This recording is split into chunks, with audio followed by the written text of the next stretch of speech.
not forget the Lord who brought you from the land of Egypt out of the house of slavery.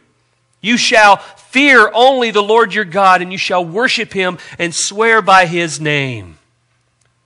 So we have to be careful, even in the midst of our need. I mean, think about this. What if God does take away all the financial burden this church has? You know what the temptation would be? To forget God. That's what He's saying right here. I would honestly admit to say this, so I just said the same thing twice. I would say this, that at least with the problem there, it forces you to pray. It forces you to go to Him. And really, that's what any trial should do anyway, right?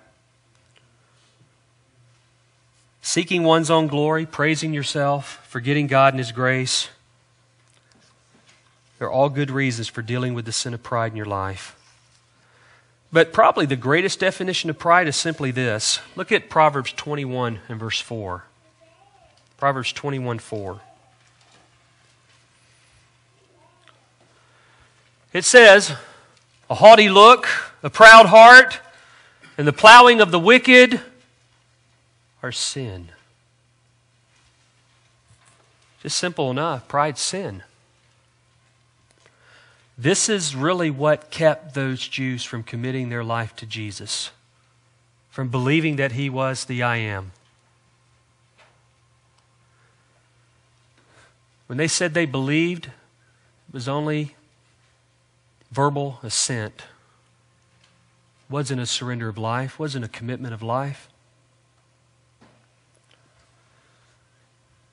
See, these two qualities or attitudes are literally lifting up of the eyes. It's haughtiness, it's pride, it's an extensiveness of the heart, which is really an idiomatic expression for arrogance.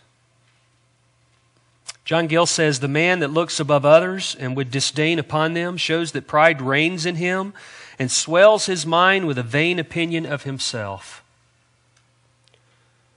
So you must understand that pride is sin no matter how you look at it, whether it's in a haughty look or a proud heart. And it's a sin, according to Psalm 101 and verse 5, that will not go unpunished. It says, whoever secretly slanders his neighbor, him I will destroy. The one who has a haughty look and a proud heart, him I will not endure. So that leads me to the dangers of pride. The dangers of it. What are its dangers? How can you avoid it before it happens? Well, I believe first you need to understand what pride is and what pride is doing in the heart. And because it's the seeking of one's own glory and praising yourself and forgetting about God and His grace, it's going to stir some things up. And listen to what it stirs up. First, it stirs up strife and contention. Strife and contention. Proverbs 28:25. He who is of a proud heart stirs up strife. And then it says in Proverbs 13:10, by pride comes nothing but strife. What is strife? Strife is contention, discord.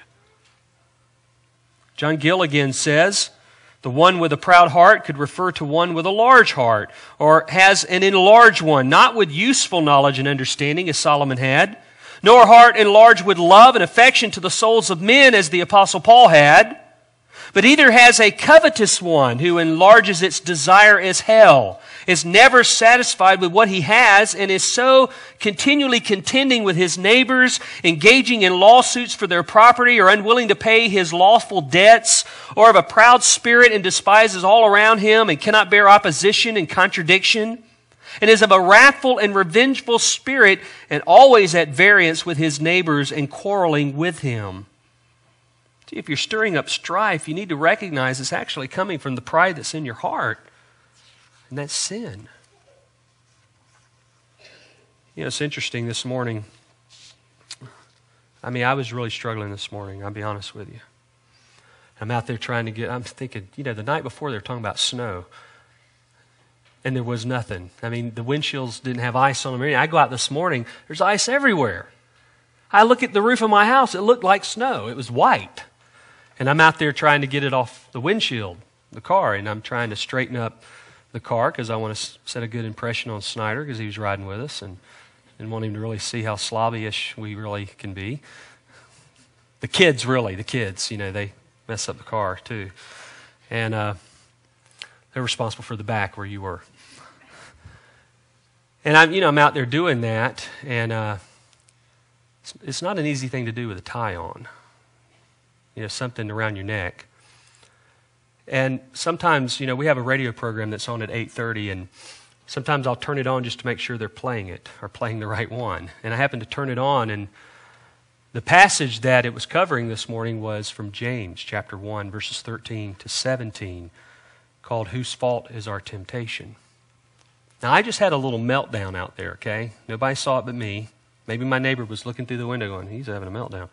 And you couldn't tell, really. It's all inside my heart until I threw something. And but anyway, I happened to hear a statement I said on that recording, and it's like, well, there you go, right there.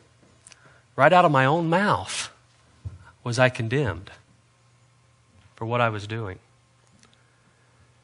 Because the point in the passage was, who are we blaming for our sin? And the passage is not talking about a direct blame. It's talking about doing it remotely. I never said while I was out there, God, you're responsible for this. I never said out there any kind of accusing of God, but you know what? While I was angry and when I threw something, I really was saying that. I knew what that passage said, and all that did was just remind me of it. By the way, it was a good reminder. And of course that wasn't the only thing that happened this morning. Just a major struggle. And I'm telling you that because I don't know why I'm telling you that. Other than to say, we all have those days. I happen to have mine this morning. And all that pride did was stir up more things in my heart. When you finally humble yourself, you finally let it go, you finally give up on it, there's peace. There's peace. I told my wife last night, I said, I'm not going to sleep with the boys tonight. I'm tired of laying down with them. I want to sleep in my own bed all night. Well, they cried for about 10 minutes, and I was in the bed with them. I fell asleep. I got up sometime in the night, went and got in my bed, and that's when the other happened. It's like they followed me in there. And I woke up this morning just thinking, well, that didn't work. And then I was thinking also, those guys aren't going to be that young. I mean, Jeremy, Naomi, and Kara don't go, hey, will you come, we sleep in your bed? Or, I don't do any of that, right? Get out of my room. All it is pride, folks. That's all it is. And when we don't want to admit the struggle, that's pride. We don't want to admit a problem, that's pride. Are we too proudful to say to one another? Am I too proudful as a preacher to say to somebody, I've struggled today? I fell today? I'm having a struggle right now? Is there so much pride mounted up right there that you can't say that? Well, look at another danger. Let's look at a couple more. The first one is it stirs up strife and contention. The second one is it doesn't seek after God. It doesn't seek after God. It hinders you from doing that. And that's exactly really what was going on in John chapter 8 with these religious leaders. Their pride would not let them investigate the true claims of Jesus, to really try to understand who he was and what he was saying. Nicodemus humbled himself, even though he came to Jesus at night, trying to cover up what he was doing. But he did come. I give him certainly credit for that, wouldn't you? These other guys would not even come. The only talking that they were doing about Jesus was how they might destroy him. So if pride causes strife and contention, then it cannot cause one to seek after God. It actually does the very opposite. Psalm 10:4 says, the wicked in his proud countenance does not seek God. God is in none of his thoughts. None of his thoughts. What a blow to